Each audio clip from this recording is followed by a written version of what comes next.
Here I am. Hi, finally. Never done that before, so it's so like weird how it works. I know I never either did it on Instagram Live, so I'm like You never kind of did an Instagram Live? I would have thought you no, did. no, I did on like TikTok and stuff, but never on Oh. Instagrams. So yeah, and Instagram imported the questions for me, so I can see everything in Oh, like awesome. yeah. Perfect. So maybe you can introduce yourself to everyone. So, hi guys, my name is Esther. Um, yeah, me and Sarah Malka go way back. That's my full name, by the way. Oh, well, No, oh, that's they fine. don't know. I think they don't know because I always just go by Sarah on, Oh, okay. yeah. Um, yeah, how old are we? Like 14, 15. No, I You was were like 13, 14. You 13, were 14. okay, you were almost 14. I was Yeah. 15. And Yeah. where'd we meet? So we met, that was one of the questions. We met in a school, in a Jewish religious school in Chicago. We were both like in the dormitory. Um, yeah, what a time. I know, I can't believe that was like over 10 years ago because now I'm like 27. Yeah, That's it's really crazy. crazy. Yeah. But we had some good memories. I mean, it was a crappy time, I feel like, for both of us, Yeah. but um, I don't know, I have some fond memories from back then. Yeah, me too, definitely. Some people were asking, I think somebody Yeah. asked not in like the questions and answers of the video, of the Mhm. stories that I put, but someone in the videos, they were like, what happens if you like break Shabbos? Like, Shabbos is like Saturday all day, like sundown to sunrise from Friday night to Saturday night. Yeah. Like, what happens if you like accidentally turn on the light? But not only that, like, what happens if you like hook up with a guy, before you get married, like what happens? What And happens? yeah, Well, you answer this one. I think it depends on like the family, like it really depends on the family. Like my family was very abusive, so like they would punish us physically, not like for turning on a light, but like my sister was talking to boys when she was really young and had a phone and stuff, and my dad like, was physical because I didn't tell him. But obviously, it depends on the home. Like, I think most people would just be like, at least in the Chabad sect, because every sect is different.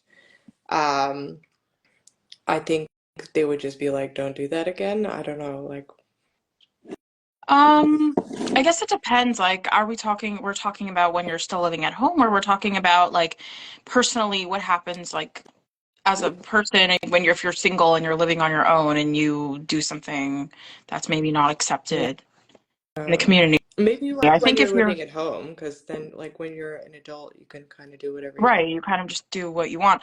Um, I mean, yeah, it definitely depends on the family because we, like, Sarmalka and I were talking about this the other day, but I feel like it's in any religion where, you sort of have like, you can either have parents who are more like, who, I don't know, parent a certain way and are more like understanding of, how difficult it is to stay a religious person when you're so young and you're still figuring out life. You could have parents who are more open to listening and guiding you into the right path instead of forcing you. And then you have parents who are just like old generation, old time, and they're very disciplinary and you get in trouble for doing something you're not supposed to. But um I mean I was blessed to be in a family where, granted, whenever I was doing anything that wasn't like according to what I was supposed to do, it was a secret. Like I wasn't doing it in the open. Yeah. Um, but I had parents who, yeah, we would get a talking to, but I think God was never like, like Saramalco where things were really tough at home. So I wasn't like, you know, but it was definitely a talking to. It was more of like it was more of like educating. Like I had a point in time where I was, like eating stuff that I wasn't supposed to, like when you're Jewish, religious, you're supposed to eat kosher. And I was young, like quite young, and I was sort of just like, like, just curious. Like I live in the world and people eat not kosher and I go to the store and I see not kosher candy and I'm like, all right. So, I remember that when we were in Chicago. Yeah, so I did like whatever, it wasn't that big a deal because I feel like most like I don't know, like I had a lot of friends also who were like curious and like wanted to try certain candies. So I did try them, and my dad f would find wrappers, and he found out that I was, eating not kosher candy or food or whatever it was, mostly chocolate. Even though we do have kosher chocolate, whatever. It wasn't anything that special that I just like needed to like explore a little Explore, bit. yeah. And my dad gave me like a stern talking to. He basically was like just educating me. Like obviously, we have a reason why we eat kosher, and so he wanted to make sure that I understand the reason why Jews eat kosher and try to see the beauty of it instead of being forced to like you must do this, this, and this. Try to help me understand why it's something that could be appreciated and why it's something that Jews follow in general. You know what I mean? Yeah. I think it's also important to point out that we grew up, even though like it was technically ultra-Orthodox, like it was still, there are many like stricter sects Yeah. who are like we were talking about this last night, like there are people that are way more closeted. So it just like the whole community is like in a closet.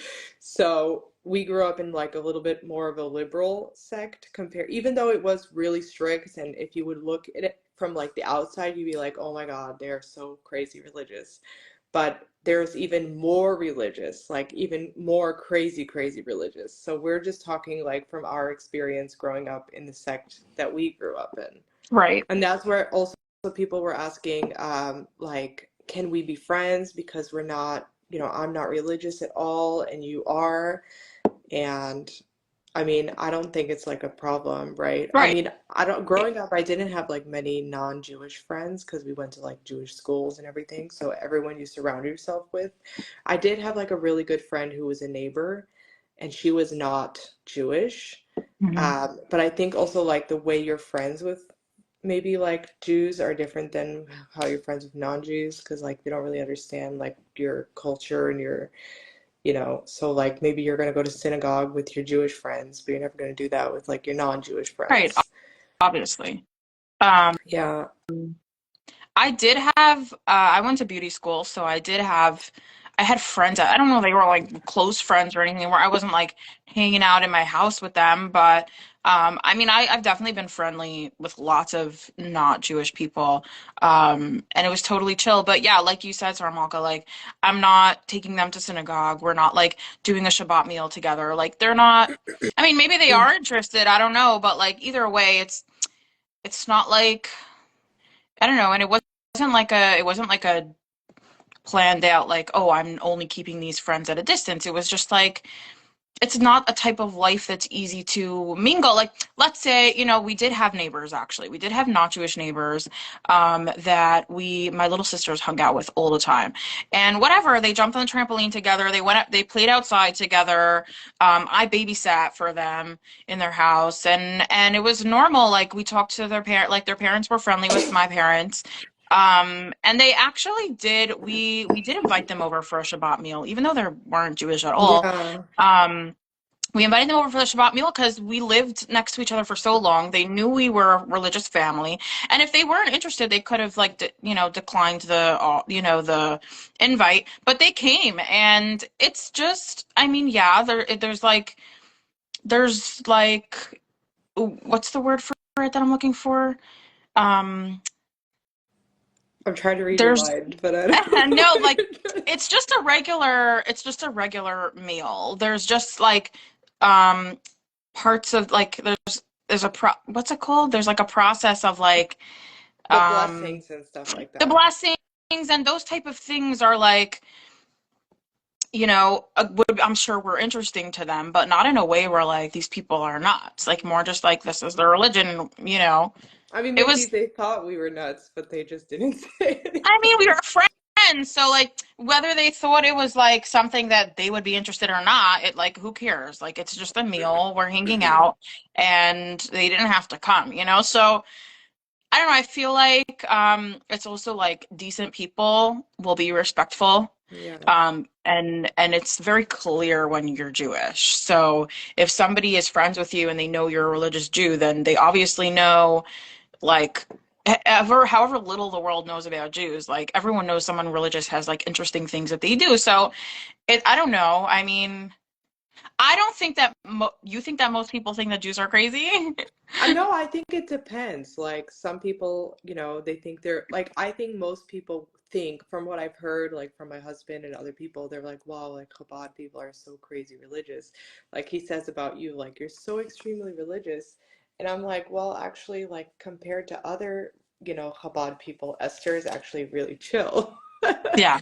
But because you like cover your hair and you're very strict with kosher and things like, and you really turn off your phone on Saturday and you're like really, really strict with all that, like people view you as like more, not like you're such a bad person, just like, well, you're like really radical. Yeah. But I definitely about like the being the friends, like when I went to visit Esther in Crown Heights, like where she was living before she got married, um, I definitely like I didn't want to be wearing like short sleeves and pants like on the Sabbath when we're like walking on the street together because she's wearing like head to toe covered and I'm like, my boobs are out. And I'm like, I don't want to like embarrass her. Like I don't want people to, when I was younger, I would do anything like to, hate on religion. But now I understand, like, if I'm going to be friends with Esther, like, I want to respect her. So I try to dress a little bit more modestly. And I do say, like, Esther, like, are you okay with me wearing this out? Like, I don't want to. She's always like, yeah, it's totally fine. I just don't want people to, like, give her nasty looks because it's her community. Like, these are the people that she lives with. And you don't want, like, your community to hate you. You know what I mean? Yeah, I mean, I think in general, when you have a community that's so full of a certain type of, you know, certain type of people, and then you suddenly have someone who is just like looks different. Obviously, I'm sure you would get plenty of looks. I don't know, a nasty or just like, what are you doing here? Who And are this you? kind of about space. But Oh, right, I I saw feel like that's Esther. normal. I feel like that's Yeah. normal, but it happens to be nowadays. There's just like there's so many types of Jews. That there's a lot of types of Jews who are not even super secular, but there are a lot of types of Jews who consider themselves religious, but they do dress like similar to the way the world dresses as well. Like there's so much assimilation with like the type of Jews that are around that it's not so crazy to see somebody who's not head to toe covered. Or a lot of Jews who are observant but also dress way more like way less like covered head to toe nowadays. It Yeah. just is the way it is. It's the modern world. There are definitely Um, people, even in Chabad, who like push the limits more. Like, technically you're supposed to like cover your knees and cover your collarbone and cover your elbows. But yeah. you definitely see some people that like, that's really on the edge. I Like the yeah, skirts I are think like it's important on the to know. knees. Literally on the edge.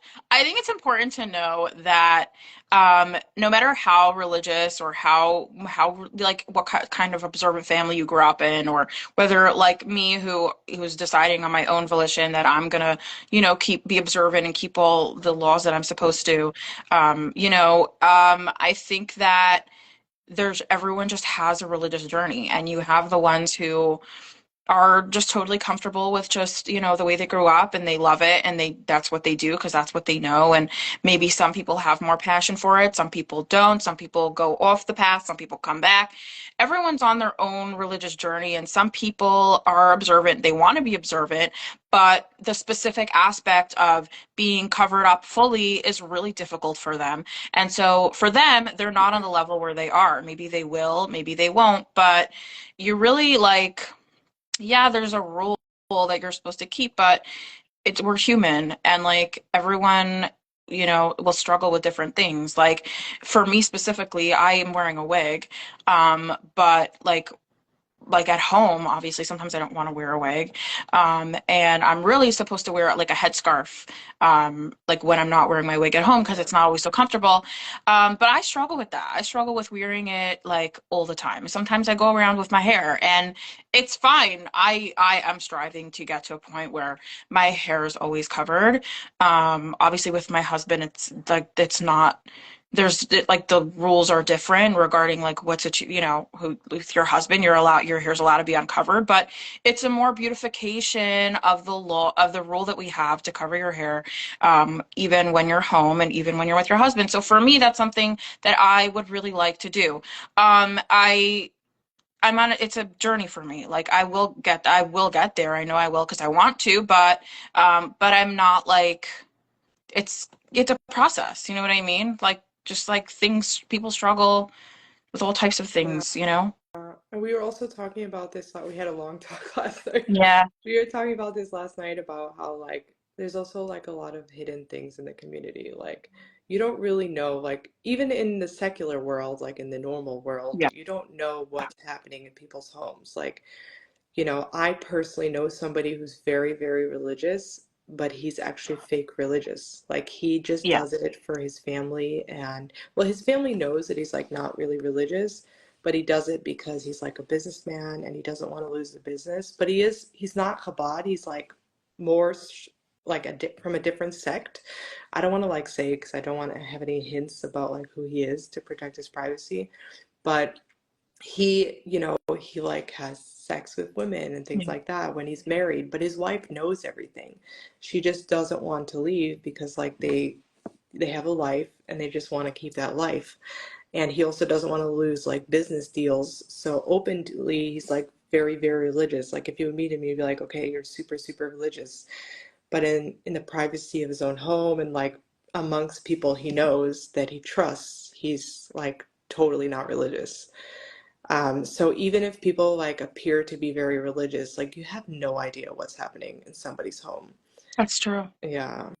That's true. We were talking a little bit about this, and I feel like what I was saying to Sarmalka yesterday, which is that people like within the well, I was telling her about an experience with an Uber driver who wanted to ask me a lot of questions about, Judaism because she was curious and she drives around this neighborhood and there's a lot of like very obvious Jews and she had a lot of questions and she was curious if certain types of things that happen out in the world, like men cheating on their wives and things like that, which is horrible in general, but she was curious, does that happen in Jewish communities? And I said, we're all human just like anybody else, and the evil inclination, just the urge or whatever it is, this for us to do things that are not accepted, whether in Judaism or out in the world, is a thing. So just because someone's a Jew, it doesn't mean that you know, they don't struggle to, with these like, what's the word for it? It's not a My desire, like my brain is like I dead.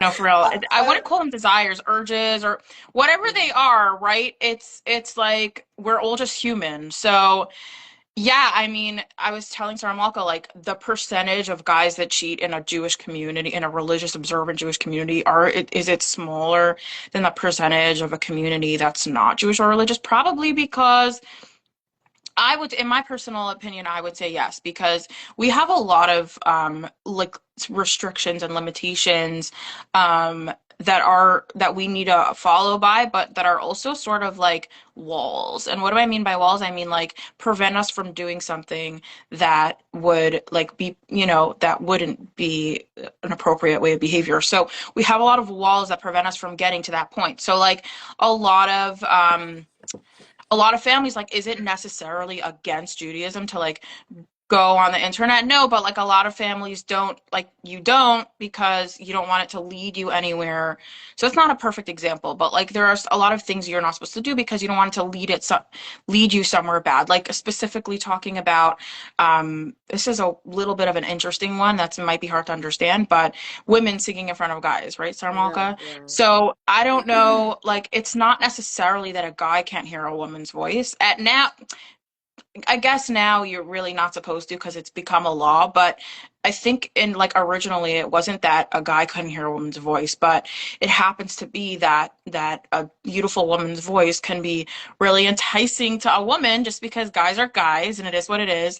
And it's a little bit of an old-fashioned thing, but you don't want it to lead anywhere where, a guy is being, enticed or like having urges to, spend time with Yeah. someone that they're not supposed to. So these are types of like walls to keep you from doing stuff. So in a religious community, there's so many restrictions and limitations that it makes it harder for a guy to be able to cheat on their wife. But it still Yeah, happens. definitely. I mean, I also, like, as I said earlier, like, you have absolutely no idea what happens in people's Yeah. personal, like, it is so easy to hide, like, for a man or a woman, like, they want to be not religious. Like, woman just takes off her wig, puts on a pair of pants, and, like, no one would know. And a man could, like, wrap his payas up or something, and those are, like, the curlies. But in Chabad, we don't really do, like, that whole curly thing. They do, like, Yeah. more to the skin. But so you really don't know like what happens. I think it happens like a lot more than people think because it is Probably. forbidden. Like because it's so forbidden that like people want to do it. But I wanted to ask you like in my opinion, a lot of like Jewish laws about like tznius, which is modesty, and like not singing in front of men and not, showing your elbows and your knees. And I do get it like it's for, your body is a temple, but also like personally, I think it's like sexist. Like it's very like why do men they can walk around in shorts and like short sleeves, they can sing, they can like get away with so much more, and women have to like cover head to toe. Like for in my opinion, I think that's like quite sexist. But obviously I don't think you believe that it's No, I sexist. don't. I think that everyone's entitled to the way they feel about it. So the fact that you feel it's sexist is totally valid. And because I respect you as a person and you're my friend, like that doesn't bother me because I'm not offended that somebody doesn't feel the same way as me about my religion. That's fine. I think it's all about, um, like obviously choose to dress a certain way because I appreciate it. I think it all comes with appreciate. I think once you appreciate like where that stems from, it's easier to like when you appreciate it, you're not hating on it obviously, but I Sorry, think it's my it's coffee oh, machine. it's Just give me fine. 1 second. It's fine. Sorry. It like cleans itself every half an hour. Like if it's on, it'll turn off. So Okay. 1 second. Almost done. Okay, sorry. Go ahead. You were No, it's saying fine. about like So modesty and whether it's sexist or not. I mean it is true that women need to cover up and guys don't. I mean, it's like in my opinion, I feel like there's an obvious reason. Like there's the gender difference between men and women. I don't want to get into a whole gender conversation because it's so packed with like Yeah. it's just so touchy that subject nowadays. But I mean, listen, if a guy is walking around and they have a six pack and they're like hot, then obviously a woman is going to be attracted or have a, but um it just in my I think I mean it's not I think this is the way it works. Like guys go go very much off of looks. Like you like just like we know like a woman when they're angry or when something or when they're emotionally like exhausted, we're not interested in engaging in any sort of intimate activity until we're like feeling better Yeah. mentally, emotionally, right? And guys, it doesn't matter what is going on. They they could engage in activity at any moment in time. They, sorry, they go on looks. That's just the way it works. If you look hot, they're interested. Even if you don't look hot, they're interested. Like Yeah. they go very much on looks. So it is really it is sort of different. I mean, my husband could be looking hot, but if I'm not in the mood, I'm not in the mood. And it's a little bit different when it goes from, the different, do you get what I'm trying to say? Yeah, definitely. So why should why should a woman cover up more than a guy? Like, I feel like it makes sense to me. But everyone's entitled to their own opinions. And like, I don't think that any which way that somebody sees it is wrong or right. It just, you know what I mean? Obviously, if you're a practicing Jew, then you believe in what you're doing, hopefully, you know what I mean? Yeah. I totally get it. Also, I don't like when I went on a rebellious like strike from being super religious, I didn't have any care in the world to like dress more open because like not only is my comfort level covered up because that's the way that I grew up and feel comfortable with, but like I just don't care. Like it's like what's the big deal if I have my like cleavage out or not? Like it's not like it matters so much to me. Some people I guess want like they'll feel better with it out. And so whatever, who cares? Everyone's entitled to their own. For me, like I'm obviously more comfortable covered because that's what I grew up with, but I don't there are a lot of religious people out there who don't want to cover up anymore because they don't want to feel like they're restricted, and if they feel restricted then that's valid, but I don't feel restricted myself, so for me I don't care to like show my collarbone or have my boobs out. Yeah. I mean, when I first left, or when I left Benos Urbanu, like the Yeah, high school that we went to together, like I was like middle school technically, but I went to the high school.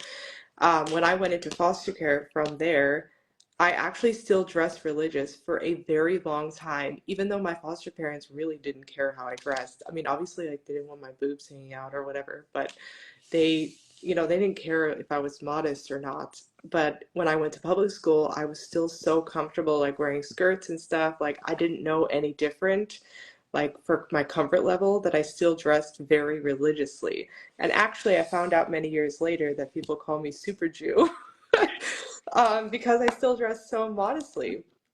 But obviously, as the years went by, I became way more comfortable like showing skin, and now I really have no problem like going to a spa. Like here in the Netherlands, the spas are naked, and yeah, I don't really have a like co-ed, and I don't have a problem with that at all because I've also just accepted that like we're all just humans, and like why is it like why do we have to cover up? Like why are people so like, oh my God, boobs, wow, I'm gonna have sex with her. Like you're human. Like of course people, we all have bodies. Like why is it such a weird why do you have to like why does it have to be so sexual? And also, when I went to the spa for the first time naked, I was really surprised that like no one was looking. Everyone was like super chill, relaxed. Like it was so normal to be nude and not like make it sexual. But I definitely still like love wearing dresses and something and like skirts and stuff, but it's not because of like modesty. Maybe it right. has something to do with like how I grew up. I Oh, do wear for sure. pants and stuff, but I'm very comfortable wearing like long dresses and things like that, but I'll have like my shoulders open, or even Esther has given me some of her clothes that she didn't want anymore, and I definitely wanted more of your clothes, but you won't give it to me. Um, so yeah, I mean, but I also don't think like I don't know. I'm very like conflicted about it. Like on one hand, I'm like, it's just a body. Like, why are people making it so sexual? But on the other hand, I'm like, do you really have to like, those people at the gym? I don't know. Do you go to a now like a public gym, or were you going? I don't currently, but I've definitely gone to co-ed gyms, like Yeah, it's not, yeah. like those people that like hike their shorts into their ass and like wear Right. bras, and they're like, oh my God, men are looking at me. I'm like, of course they're looking at you. Like I know you're not dressed maybe in your mind you're like, "Oh, I'm not dressing for that." But you're obviously trying to show off like what you worked so hard for. Like you Sure. worked hard to build that body, so you want to show it off. Or maybe it's hot outside, but when it's like freezing outside and it's not super warm in the gym and you're wearing like your booty shorts and you know, if you're going to wear a bra and booty shorts, like of course people are going to look at you, Sure. not always because like they're like, oh my God, I want to, have intimacy with her, but also just because like it's attractive. But women also look at men. You can't tell me like those women are not looking at like those super buff guys in the gym. Oh no, they totally are. I mean, Yeah. obviously, it's So like just why we're is that just like a human. double standard? Like, Um, I don't know. I mean, just think of like the percentage of like, women who are, assaulted and SA'd compared to like by men compared to like men who are assaulted by women. It obviously does happen, but the opposite is just, the former is just more like it's a higher percentage. I don't know the yeah, stats or whatever nowadays, but we're just human. Like it's the way we're wired. It's the way men are wired. It's the way women are wired. Even if a woman is attracted to a guy, like I don't know if the not inclination, the desire is as strong for a woman that it is for a guy. It's just the way they're wired. And if they weren't wired that way, then you wouldn't be able to have such great couples and such great marriages of guys who are just like like who are able to, be such great husbands because it wouldn't be as strong. It needs to be strong like that for a reason, meaning the reason they're wired that way is for a reason. It's not horrible, it's not disgusting that they're so attracted to women, whether they're open or whether they're covered or not covered. A girl could be wearing like booty shorts and have their tits out, but there could be a girl who's covered and a guy could still be interested. It doesn't really matter. Um, I think that like I understand wanting to flaunt what you have and liking your body and wanting to show it off. I mean, in that sense, my opinion is more that it's like it's a mindset. Like Yeah. if your mindset is that I love my body and listen, I'm a religious observant woman, but like when I go out, whether it's with my husband or not, I still want to look hot. Like I want to Yeah. look hot. Like like thank God I love myself and I want to look hot. So you know what I mean? It's not like I'm trying to look ugly so that I can only look cute for my husband. Like no, I want to look hot. I want people who walk down the street to think I'm pretty lady. You know what I mean? Yeah. Um, I'm not trying to like attract anybody weird, but like I think it's kind of a mindset. It's more just like do I hold myself in a certain regard where, if you are married, this is for the person I love, and this is not for everyone's eyes on the street to see.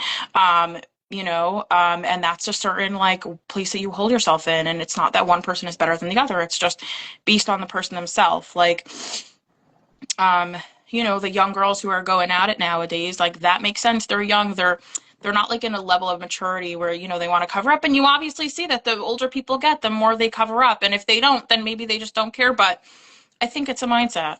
Yeah, I think everyone like obviously should dress how they want. I obviously have the freedom to dress however the hell I want, but I Sure. still dress like pretty modestly, even like for non-religious standards. But it's not because I'm like, oh my God, like someone's gonna want to have intimacy with me. It's just like how I feel most comfortable. Yeah. But I also have like zero problem going to like a spa naked because, or whatever. Let me see what other questions we had. Oh, do you feel like you would be welcomed back by Chabad if you wanted to return? I think so, yeah, because Chabad is it's about all about outreach. So Chabad is all about like making non-religious people like trying to get them to be back religious again. So I don't think like that would be an issue. Like maybe I would have a hard time like getting married to a religious Jew because, I have such a bad history and I have this whole family that most of my family's not religious anymore. So that would definitely like affect like the marriage market because people, unlike in the secular world, like people really, really care about like what kind of family you come from. So it's not just judging you, it's judging like how your family practices and, all the secrets that come out and things like that. But otherwise, I think I would definitely be welcome back, but I have no interest in becoming religious again. I think you'd be welcomed whether you wanted to like commit to being religious again or not.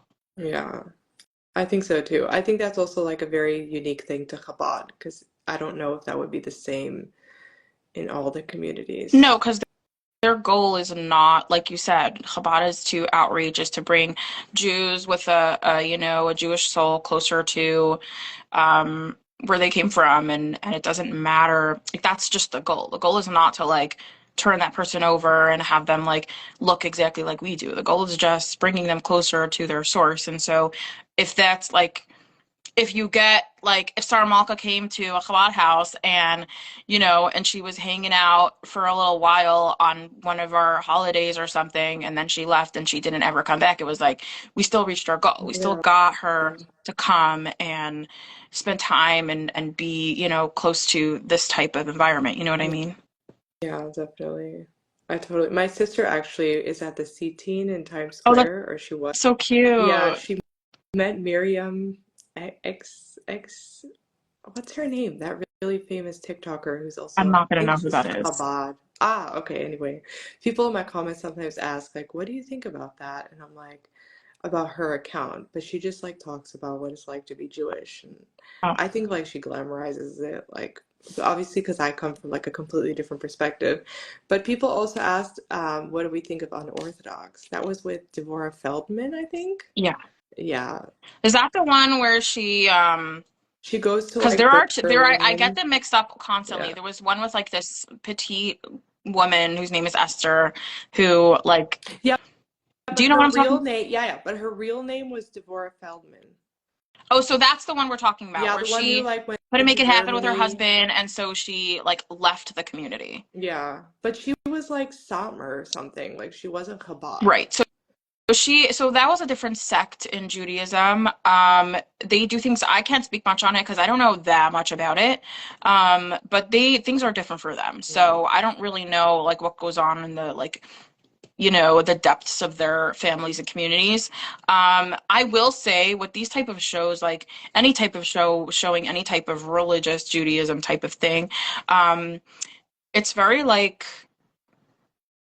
it a lot of the times could shed a bad light because you like we were saying before how Jews are still human. Like you have the type of parent, the type of family that somebody has, or the type of like people like even within those super closed in boxed up communities, you still have people in those communities who are more understanding because they're just more understanding person. It doesn't have anything to do with being a Jew. So if you have like a parent or a family that's really hard on you, and really like excommunicates their kid, excommunicates their child for whatever they're doing, that's I don't know if that speaks necessarily on Judaism. Unfortunately, it does shed a bad light because they happen to be religious Jews, but that's just bad parenting in general. Yeah. And unfortunately, they're not able to like be understanding for their child or for someone who's going through something, and that's just shitty as a human being. Um, but so when these kind of shows come out where it just shows some like really unfortunate, and yes, they do happen. They do happen because you have Jewish parents who are just shitty parents and they suck. So unfortunately, just the way that that happens is it makes people believe that like every Jewish family is like that, and maybe Chabad is more chill, but like even families within that community that's really strict and much more closed in, there are still understanding parents in those communities. So it's just the way it is where like people, oh, every Jewish family is like that, every religious family is like that, that's horrible, that's crazy, why would anybody want to be part of that community? And that's not the case. It happens to be that family was crap, or those parents did not know what they were, didn't do it, whatever happened. But it's not talking about old Jews, you know what I mean? Like we could say, oh yeah, people who are not religious just like have sex with everyone they see, you know what I mean? It happens to be, it's super common in the secular world, but that doesn't mean that like people who aren't religious are just like horrible animals. You know what I Yeah, mean? yeah. I mean, there are plenty of people who don't have sex or, Sure. whatever. Yeah, I do think like with any of those shows, you have to see it as like it's from their perspective. Right. And it doesn't mean they're wrong. Like Right. a lot of people in my comments are also like, why are you hating on Jews? Or, you should go get therapy and things like that. And I'm like, I'm honestly just sharing my experience. Like, yes, Exactly. for me, I have like negative feelings towards a lot of it, but that doesn't make it wrong. Like Esther and I were talking about this last night, how, your feelings are still valid because that was your Yeah. experience. And with Unorthodox, I actually have a very unique perspective on it because I lived with the mother of the main character in that That's show. crazy. Yeah. So the show was based off of a book, and the person who wrote the book, her name was Deborah Feldman, and she, left religion and everything. The show was not actually like an exact representation of what happened. Like they did alter Right. Of the course. story to make it more interesting. But when I lived in New York before I moved to the Netherlands, my roommate was her mother in real life, like the real mother. Wow. That's She cool. never really talked about her daughters, so, and I didn't like pry because it was not really any of my business. But her mother is like totally not religious, and she left the religion, before her daughter left. So that's like a cool humble brag. I don't know. No, Um, no, I mean, yeah, people like it kind of makes me sad that like it makes me sad whenever there's somebody like because I appreciate my religion, our religion so much. I feel like it makes me sad when people don't see the beauty in it because of like crappy people who have, associated horrible things along with come that just attaches itself to like my brother, my oldest brother. He also, I mean, he's not religious, he's not an observant Jew, but he has horrible associations like from his schooling days when, his teachers were super hard on him and nobody was understanding and nobody like, and he just like felt like he needed to break away because like unfortunately people he looked up to that were very religious men, um, just were not so they were not so great with him. And so from that, he's just like, yeah, no, like Jewish like teachers and Jewish like rabbis are just like old like, and that's his association. Like we're human, that's how it works. If you have bad experiences over and over again, or even just once or twice, it's like that's how you're gonna feel. And it's only human that you feel that people would feel that way. So there's no like trying to convince them like, no, Jews are nice. It's more about the showing. It's more about making new associations. If somebody has had bad experiences and then they meet more Jews and they're like, wait, but they're actually nice. And then over time, hopefully it makes them like have a softer view of the types of Jews that are out there. And not everyone is like those people that and those families that were crappy. You know what I Yeah. mean? And I also think it's like who you surround yourself with, even in the normal world. Like if you have friends who are just really like bad influences, like you choose to have those friends, you know? And it's Right. the same in the Jewish community. Like obviously it's harder because like you're going to a synagogue where, whatever synagogue you go to, not everyone's going to agree on the same thing. So, if you dress a little bit more provocatively, you might get like stares and stuff like that. Or if you openly break Shabbos, like if you're playing on your phone walking down the street on a Saturday and someone from your synagogue sees you, like they are gonna judge and they are gonna Sure. gossip. Um, but you can choose not to like hang out with those people. But it is hard also because like Judaism it's a community. Like once you leave, like most people will not accept you, like you accept me, but a lot of Orthodox Jews, like your friends just fall because your lives are so drastically different that you can't like find a middle ground. And Yeah. losing that community is really, really, really hard. Like just like moving to the Netherlands, like, all your friends are back in America, all of your family's away, like you don't have anyone, and then you feel like you're all alone. And the same thing with like Jews are very, very supportive of one another as long as you're in the community. But like when you leave, a lot of those support systems fall behind. And maybe eventually like they'll come back to support you. But until then, or if it happens, like you're kind of on your own, which is difficult. Yeah. I mean, I'm friends with you and you're obviously really respectful and um I can't like I don't like if you weren't respectful and you were like there were times in the past where you had more like anger towards Yeah, Judaism, definitely. and it did make things a little bit harder for me because it was like it was this conflict of like, but I love my religion and I don't know how comfortable I feel with you like bad Yeah. mouthing it, but at the same time you went through something and that's your feelings about it are valid, so it's more of like it was like you're important to me and how you feel is important to me and you went through something and you have like bad experiences, and for that I want you to know that I understand you and that I get you, but at the same time this is something that's so integral in my life and this is something that I feel so that I'm so like proud of and that I love so much that it would make sense that it's uncomfortable to hear bad things about something that you practice all the time. So that's like a normal feeling, but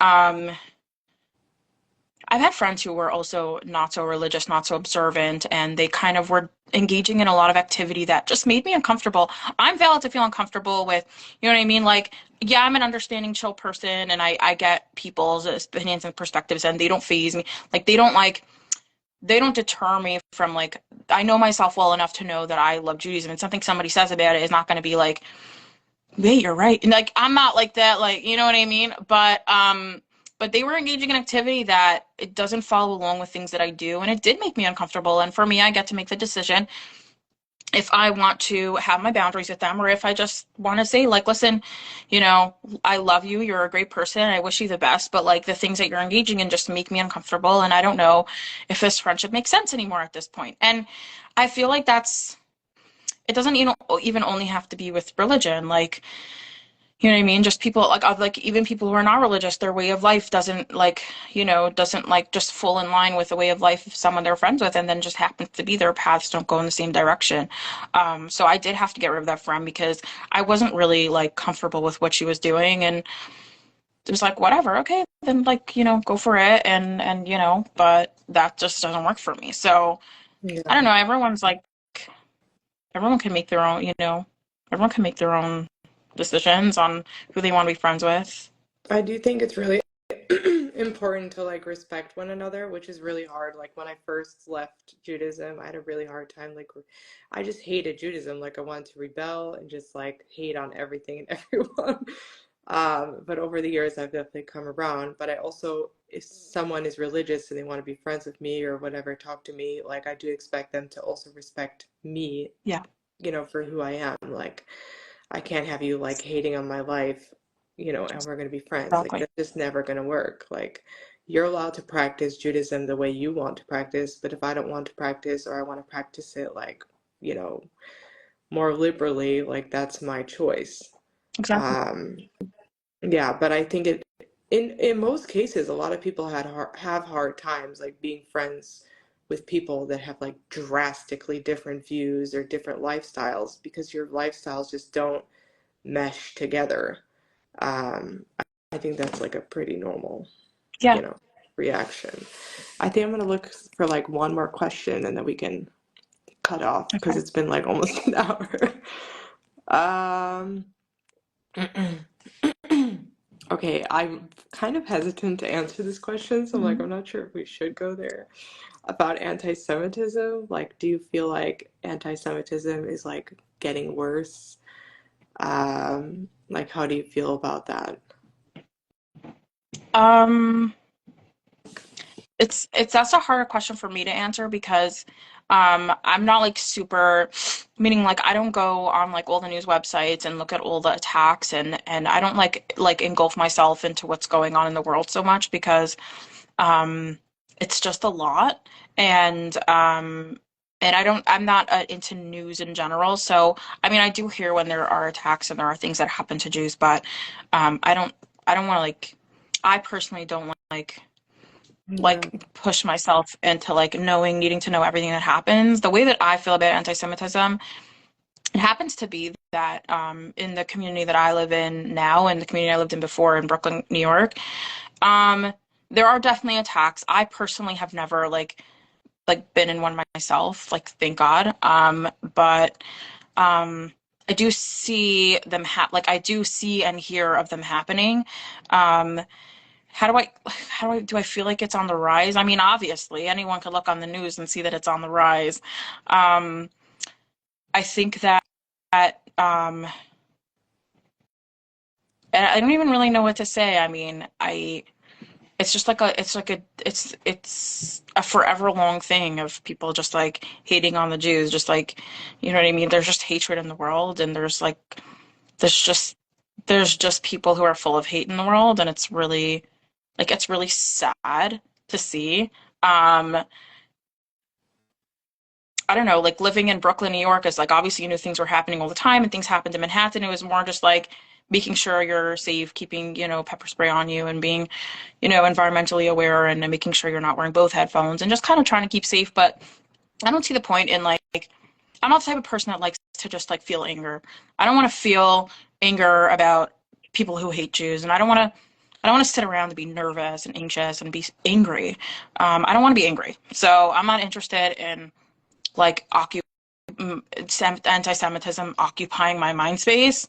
But there is like a balance of like making sure that I'm keeping myself safe because things are happening in the world. But also, I don't want to sit around and think about anti-Semitism because it's just like not a pleasant thing to think about. Yeah. Does that make sense? Yeah. Let me see if we can end on a positive note Okay. or something more positive. Uh, um, oh, okay. Maybe we can answer this because this was actually a lot of people asked, and we talked about this last night. Okay. What is the difference between ultra-Orthodox Jews and Orthodox Jews? Oh my Um, God, I don't even know. so this is what I told Esther last night. So I actually Googled like is Chabad ultra-Orthodox? Because so many people in my comments are like, Chabad is not ultra-Orthodox. Or like it's a slur to say you're ultra-Orthodox, which I totally disagree with. But so Google actually agrees with me, which made me happy. But I think, like, for example, I was telling her last night, like, you have Orthodox communities like Misnagdim or Yeshivish, they're like the names of the communities. Those people, like the women, they wear like their hair coverings like here. They don't wear like wigs outside. Like they just wear like a scarf or like they like barely cover their hair sometimes, or they just like wear a hat, like a baseball hat. Um, but they're still Orthodox because they like keep Shabbos, which is like the Sabbath. They don't like use their phones and things like that. And they keep kosher and things like that, but they're not like super crazy strict with like the laws as much as like ultra Orthodox Jews. Like in my opinion, like ultra Orthodox Jews take it a little bit more like extreme. Also with like men shaving their beards, like ultra Orthodox men would never shave their beards. But Orthodox men, like from what I know, like they shave or they like, trim it, which would never be allowed in Chabad. Like you're not supposed to trim at all. Like you can wrap it, but you're not really supposed to trim. Just things like that. Or like they're more liberal about like kosher. Like they keep kosher, but they don't necessarily keep it in like the strictest way possible. It's really hard to explain like Chalav It is Yisrael and hard to like explain. 212. Um, but like the level you have like OUD, which is like it's so hard to like translate. It's called a hechsher. It's like a mark that it's called Jew that is kosher, but it's like the most lenient kosher. Then you have like other levels of kosher. So like Orthodox Jews, not all of them, obviously, like it depends on the community and family, but they're like way, way more lenient. Or they'll use like a plate that has been used for other things, but then you can just like rinse it with hot water and then it's like clean and you can use it.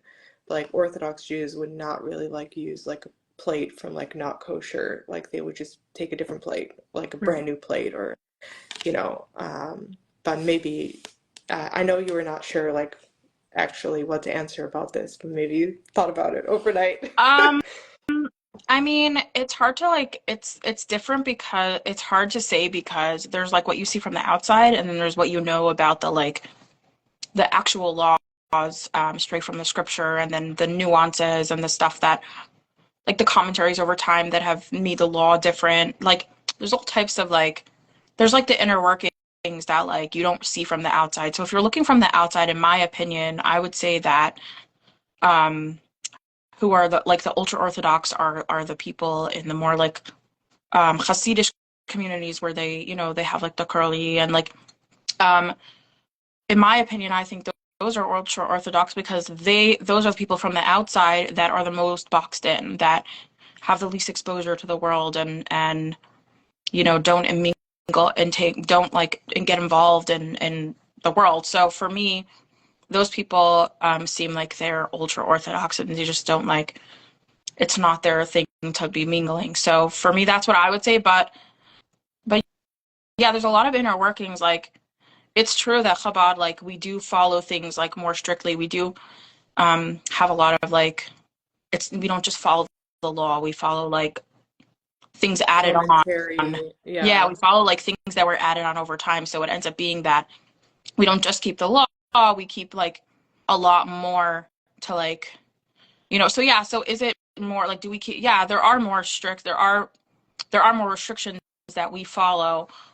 Um so in that sense, are we ultra orthodox because we follow more? Then in that sense, if you want to say that, then you could say that. But um I wouldn't consider myself like ultra orth like I would it's weird to call myself ultra orthodox because I know that I'm more worldly, I'm more chill. Like I grew up in a family where we watched movies and we Yeah. had a TV and yeah, we keep the law, we keep more than other sects in Judaism, but because we're more worldly, I feel like it's like you know what I mean? Like from the outside people looking in, it just seems like we're more chilled than the others when really in truth we're keeping more. Yeah. Does that make sense? And also like with Esther, she grew up like watching movies and things like that. Like I did not grow up, we did not have like a TV in the house. We had like a VCR and we watched like the same Jewish movies over and over again. So it also depends on like the home you grow up Depends in. on the family. Yeah. Yeah. Anyway, Esther, thank you so much for Thanks. joining. Guys, it is literally, she joined at 6 o'clock in the morning, okay, in New York. Yeah. So thank you so much for like waking up so early, You're seriously. welcome. Have a good day. I'm gonna try to download this and upload it as like a video so you guys can watch it if you missed parts of it. But thank you guys all for joining. Thank you for the no hate comments because I already said at the beginning of Thank the you, video everybody. that if, yeah, I was gonna delete hate comments and block people, but I didn't have to do that. So anyway, thank you guys for joining. Have a great day. And Esther, have a good day at work. Thanks, girl. Love All right, love you. you too. Bye. Bye.